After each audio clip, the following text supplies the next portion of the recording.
What is going on, guys? Andrew Acevedo here, back with another video, and we are back talking about the MLB trade deadline. In today's video, we're going to break down 7 prospects I expect to be traded at this year's trade deadline. Obviously, as the prospect lover that I am, all the guys, obviously the big league guys, get all the glitz and glamour. Obviously, with the Luis Castillo trade, that's going to be what everybody's talking about. And there are some other guys to get traded this year: Frankie Montas, Josh Bell. But we're not talking those guys today. We're talking about what are the big pieces going to the Cincinnati Reds, to the Oakland A's, to the Washington Nationals, and that's what today's video is going to be about. I'm picking 7 prospects, looking at the buyers, the Mets, the Dodgers, the Yankees, the Red Sox, the Cardinals, yada yada yada, all the teams that are trying to compete for a playoff spot. And I said, you know what are the 7 most interesting players that I think will be moved? And that's what we're going to break down in today's video. If you like this video, drop a like, subscribe, turn on that notification bell, and let's kick the list talking about 7 prospects that need to be moved at this year's trade deadline. Starting off my list for 7 prospects that need to be moved, the lone pitcher on the list, and that is Seattle Mariners right-handed pitcher Emerson Hancock, the former 2020 first round pick, 6th overall. The 6'4" righty has a 4-pitch mix: the fastball, the slider, changeup, and a curveball. Obviously, he's been playing in Double-A Arkansas in the Double-A affiliate for the Seattle Mariners. You look at some of his seasons. This year, obviously, a 2-2 record, a 2.41 ERA, and 10 games started, 41 and a third innings pitched, strikeout to walk rate, 39 strikeouts to 12 walks, and opponent batting average at 199. Why does he need to be moved? You look at the Seattle Mariners, they are raging hot right now. They went from sellers looking about a month ago, looking like Jerry Dipoto would have to sell, and now they've won 13 in a row. And you look at their team, they have a lot of pitching in prospects and in the big leagues. Obviously, the big leagues, they're being led by Robbie Ray, Logan Gilbert, Marco Gonzalez. You know, even in the prospect-wise, George Kirby's come up and pitch. Matt Brash has come up to pitch. Levi Stout is another top prospect pitcher, another righty in the rotation in Double-A with Emerson at Double-A Arkansas. ETA at 2023. Seattle might be wanting to go all in to an extent. This winning streak has definitely got them back in the race. Obviously, I believe they're the 3rd wild card team. I think they can make a chase to maybe be the 2nd. I don't think they're catching the Astros.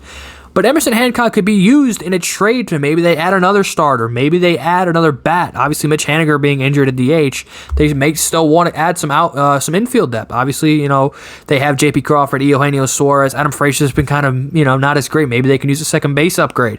And Emerson Hancock is a guy, yes, he's a very, again, 6th overall pick for a reason, but I think this could be the piece. Obviously, it's not Noelfi Marte or Harry Ford, who are two of their best prospects, and I do not expect Seattle and Jerry Dipoto to make this trade, but having Emerson Hancock and having the depth in the rotation in the minor leagues and major leagues, Emerson Hancock, to an extent, is a very interesting arm, but also maybe an expendable arm for the Seattle Mariners, and if they really want to end that playoff drought, might have to be the guy they give up. Moving on to St. Louis Cardinals shortstop prospect Mason Wynn, the 2nd round pick in 2020, 54th overall, just got called up to Double-A Springfield. Looking at his stats, splits from the 2 levels. In Single-A, he hit .349, a .404 on base, .566 slugging, him an OPS at .970 in 37 games played, 11 doubles, 7 triples, 1 homer, 15 RBIs, and 15 stolen bases. Then you see his promotion to Double-A Springfield in 42 games, a .260 average, a .335 on base, a .432 slug, and a .767 OPS, 6 homers, 24 RBIs, and 10 stolen bases. Why do I see this guy getting traded as much as I personally hope he doesn't? Because I do have a beautiful Futures game picture with him and Jordan Walker. Here's the reason. The Cardinals are a good team. The Cardinals need to add. The Cardinals desperately need pitching. And you look at their farm system. They're not trading Jordan Walker. He is the untouchable of the farm for St. Louis. Matthew Liberatore, he's been going up and down from Memphis and the big leagues, but obviously left-handed pitcher, they do see him as a piece. Ivan Herrera, which, again, Yadi's been hurt, and he's been obviously just like, it seems like Matthew Liberatore, he's been going up and down, but then you go to the next movable piece, and it's Mason Wynn. Obviously he's now just a brand new top 100 prospect, 89th overall. in baseball, and the Cardinals have been linked to Frankie Montas. And if you're trying to add that kind of caliber of pitcher, if you're not moving Walker, you're not going to move Liberatore, you're not going to move Herrera. The next big core piece to make a trade to build around is Mason Wynn. And as much as it would hurt me, I do think the Cardinals will potentially move him in that type of trade. If it's not for Frankie Montas, they've been already linked to Josh Bell. And the Washington Nationals, they have Brady House in their system, but I could easily see them adding another middle infielder and moving Mason Wynn to second base and have their future up the middle being Brady House and Mason Wynn. So again, as much as it would pain me to see Mason, because he just got to Double-A, and I do think he's a really good kid. He's really good defensively, has some speed. He's kind of a speed demon. He's never going to hit for power. I would hurt to see for the Cardinals fans. Obviously, they're starting, but and especially shortstop for the Cardinals being a kind of black hole. Maybe, obviously they may make a run at Xander Bogaerts in the offseason, but if they're trying to add pitching, which they desperately need right now, I could easily see Mason Wynn being the main part of that trade. Moving on, first of two Mets on the list, because you know me, I'm definitely going to put some Mets on, and that is third baseman / first baseman / outfielder, really DH, Mark Vientos, the second-round pick in 2017, 59th overall, 22-year-old playing in AAA Syracuse. You look at his slash line, 255 batting average, 339 on base, a 498 slug with an 837 OPS, 66 games played, 9 doubles, 16 homers, 46 RBIs, and a walk to strikeouts, 88 strikeouts to 29 walks. Why is he on this list? Well, obviously the Mets have their second best prospect is Brett Baty, and he is the future third baseman. 2, he really doesn't have a position. He is a pure DH. He's going to hit, and that's really about it. Don't put him in the field. Last night, I think he was playing at first base during Jacob deGrom's rehab start. They've tried him in the outfield. That didn't go well. Third base really didn't go well, and now they're sticking him at first, and he's not really a defender. All he does is hit. But he does have a glaring weakness. He likes to hit the ball on the ground, and he likes to strike out. And obviously, the 88 strikeouts in 66 games is a bad sign. But there is obviously a power upside, and just kind of like Brett Baty, where Brett Baty was a high ground ball percentage guy who fixed it, and now he's hitting a little more balls in the air. He does have more pure power than Brett Baty, which obviously to a team, maybe that pure power upside is worth the risk and could be a valid piece in a trade. And obviously the Mets could just trade Vientos for the DH option. There's some Mets fans saying, hey, Vientos or Trey Mancini straight up, or Josh Bell straight up. Maybe that works for the Mets. And again, he could be a DH, but that's really all he is. He's not a bat. He's not a defense. He sucks defensively, so he's just a bat. So, he doesn't have a position. Again, you can try to stick him at first, but he's just kind of, I wouldn't say he's got stone hands. He's just kind of a bat. That's all he is. But, again, to a team, DH, who needs some power upside, he does have that. If he fixes his ground ball and, tries to lift the ball a little more, that's even more power that potentially he can untap. And, he is a very good power option for a team. Moving on to number 4, the first of two Dodgers, and that is outfielder Andy Pages of the LA Dodger, playing in Double-A Tulsa, the international signing in 2017. In 80 games at Double-A Tulsa this year, 240 slash, 350 on base, a 459 slug, and giving him an OPS at 804. 16 doubles, 15 homers, 48 RBIs, and a walk to strikeout, 78 strikeouts, 248 walks. Why is he on this list? Like Mark Vientos, there are guys that the Dodgers are not trading. They are made that clear. They're not trading Diego Cartara, their top catching prospect, the number 2 prospect, or number 1 prospect, and the number 2 prospect, and that is Bobby Miller, right-handed starting pitcher. Those two guys seem to be off limits in trades. Obviously, Bobby Miller probably going to start the Futures game, if I take a guess, for the National League tomorrow night on Saturday. I'm recording this tomorrow. Obviously, the Dodgers have made it clear that they're going to add a top pitcher, and last year made it no doubt that they will trade top prospects. They traded the number 1 and the number 2 prospect last year in Josiah Gray and Keibert Ruiz for Trey Turner and Max Scherzer. So they are obviously notorious for trading their top prospects. Yusniel Diaz won Futures game MVP, and then a week later was traded in the Manny Machado trade. Andy Pages right now has not played in Oklahoma, is not a AAA, has not played in AAA, but is a guy, power bat, he's going to drive the ball. I've seen this kid play in 3 different stadiums, and I've seen him hit a home run in 3 different AA stadiums. Obviously, doesn't mean much, but again, the power to this kid the power potential, like Mark Vientos, is off the chart. And you look at the Dodgers, obviously Mookie's going to be here for a long time. What are they going to do with Cody Bellinger? Who's going to play in left? Obviously, they have Chris Taylor playing in left. because obviously they went out and overloaded in the infield.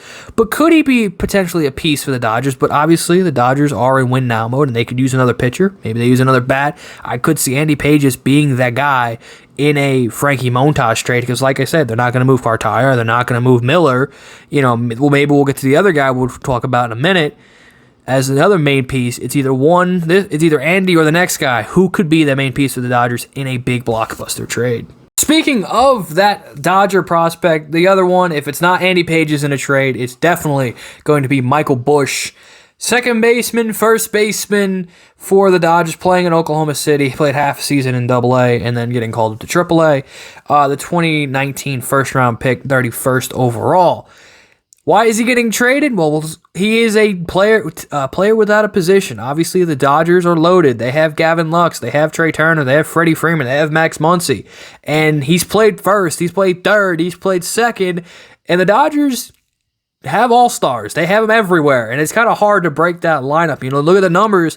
First half, 31 games so far in AA.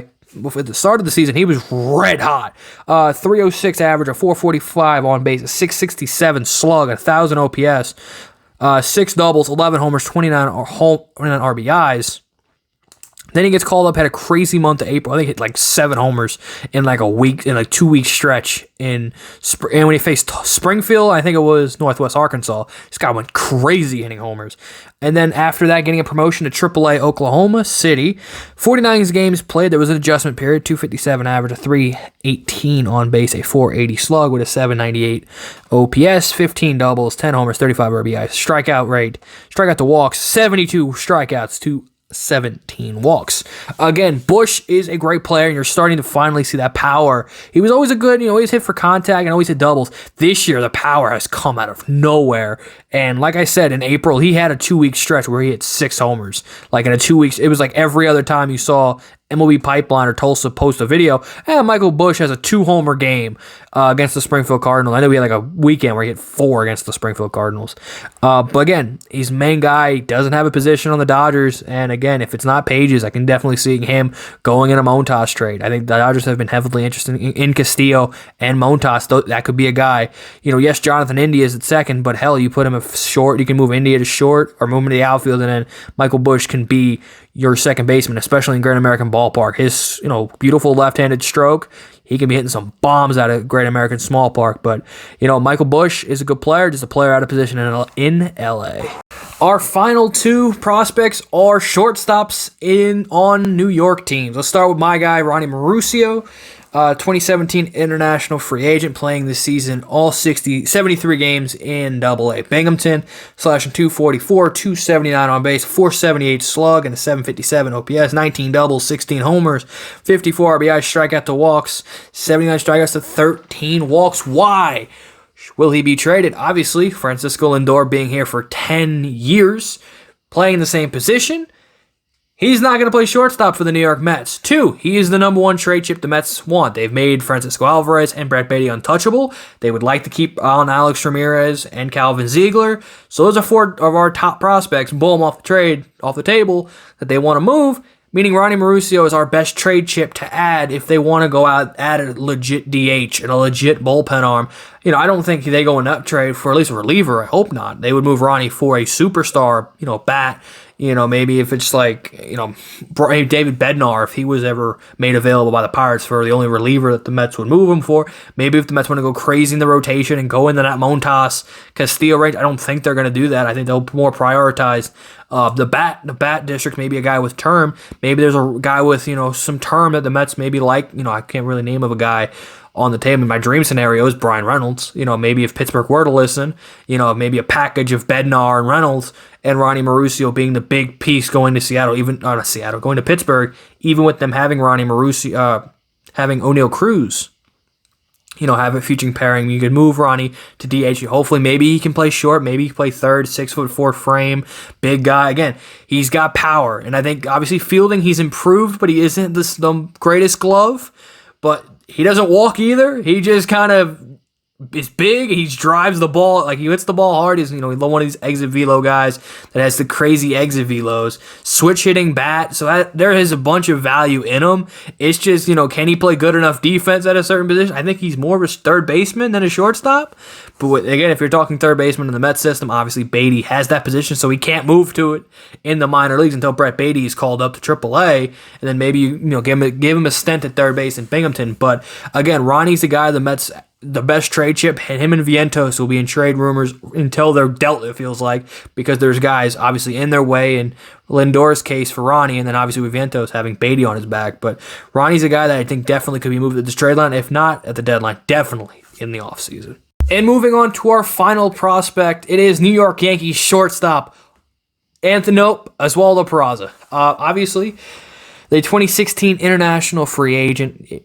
This year, 67 games playing in AAA, 67 games played, 245 batting average, 317 on base, a 421 slug, giving him a 738 OPS, 13 doubles, 11 homers, 31 RBIs, strikeout to walk, 67 strikeouts to 23 walks. Why does he need to get traded?